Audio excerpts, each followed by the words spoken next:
आपको जानकर हैरानी होगी कि इतिहास में एक ऐसा राजा हुआ था जिसके बारे में आज भी पूरी दुनिया बात करना पसंद करती है और उसकी कहानी सुनना भी चाहती है। उस महान राजा का नाम था अकबर, बादशाह जिसने इंसानियत को शासन से ऊपर रखा। एक ऐतिहासिक प्रेरणादायक कहानी।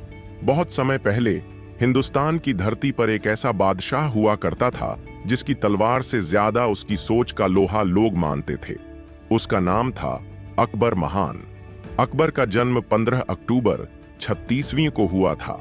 वह मात्र 13 साल की उम्र में ही तख्त पर बैठा था जब उसके पिता हुमायूं का निधन हो गया। इतनी कम उम्र में किसी साम्राज्य को संभालना आसान नहीं होता, पर अकबर ने न केवल साम्राज्य संभाला बल्कि उसे हिंदुस्तान के सबसे शक्तिशाली और न्यायप्रिय राज्यों में बदल दिया।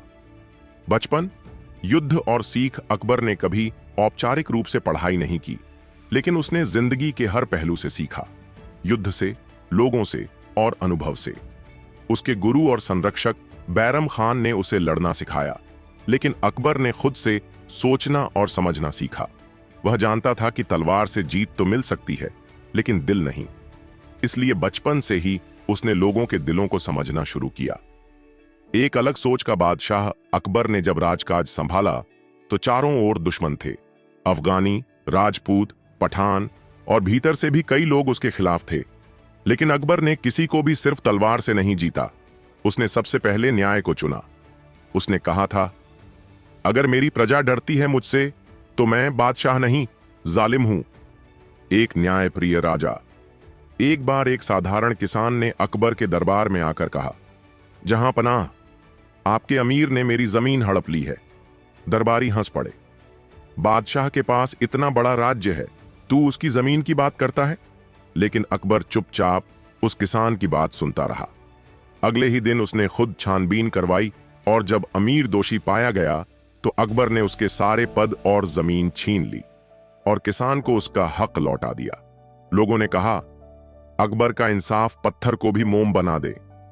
धर्मों को जोड़ने वाला बादशाह अकबर खुद मुसलमान था, लेकिन उसके शासन में हिंदू, सिख, जैन, पारसी सभी धर्मों के लोग बराबरी से रहते थे। उसने दीन ए इलाही नामक एक विचारधारा की शुरुआत की जिसमें हर धर्म की अच्छाई को अपनाने की बात थी। उसने हिंदू राजकुमारी जोधाबाई से विवाह किया, जो केवल एक राजनीतिक फैसला नहीं था बल्कि एक संदेश था कि हिंदुस्तान सभी धर्मों का है। वह त्योहारों में हिस्सा लेता, मंदिरों को दान देता और हर धर्म के पंडितों, मौलवियों और विद्वानों से संवाद करता। विद्वानों का सम्मान। 9 रत्नों की कहानी। अकबर को ज्ञान से प्रेम था। उसके दरबार में 9 रत्न थे, जिनमें सबसे प्रसिद्ध थे बीरबल, तानसेन, राजा टोडरमल और अबुल फजल। बीरबल की बुद्धिमानी, तानसेन की संगीत कला, टोडरमल की आर्थिक योजनाएं, ये सब अकबर के शासन की रीढ़ बने। उसने कहा था, जो राजा विद्वानों को अपनाता है वही साम्राज्य को उज्जवल बनाता है। तानसेन और संगीत का चमत्कार। एक बार अकबर ने तानसेन से कहा, क्या तुम ऐसा राग सुना सकते हो जिससे आग लग जाए? तानसेन ने राग दीपक सुनाया और सच में दियों में आग जल गई, लेकिन इससे तानसेन का शरीर तपने लगा। तब उनकी शिष्या ने राग मेघ गाकर उन्हें बचाया। अकबर ने कहा, जो सुरों से बारिश ला सकता है वही मेरे दरबार का रत्न है। बीमार रूह। बीरबल की मौत। जब बीरबल की मृत्यु युद्ध में हुई, अकबर कई दिनों तक चुप रहा। उसने कहा, मैंने सिर्फ एक सलाहकार नहीं खोया, मैंने अपना हृदय खो दिया। उसका दिल संवेदनशील था, यही उसे महान बनाता था। एक राजा जो मैदान में लड़ता था। अकबर सिर्फ महल में बैठकर आदेश नहीं देता था, वह युद्ध में खुद लड़ता था। वह हाथी पर सवार होकर सैनिकों के बीच जाता, उनका हौसला बढ़ाता। कई बार वो घायल हुआ पर पीछे नहीं हटा। उसका विश्वास था, जो राजा अपने सैनिकों के खून से अनजान हो वो राजा नहीं, व्यापारी होता है। शांति का निर्माण करता अकबर ने केवल युद्ध नहीं लड़े, उसने सड़कें बनवाई, कुएं खुदवाए, स्कूल और मदरसे बनवाए, व्यापार को बढ़ावा दिया। उसके शासन में हिंदुस्तान ने पहली बार राजनीतिक एकता देखी। उसने दिल्ली, आगरा, फतेहपुर सीकरी जैसी जगहों को महान नगरों में बदला। अंतिम समय और अमृता 1605 में जब अकबर की मृत्यु हुई, पूरा देश शोक में डूब गया।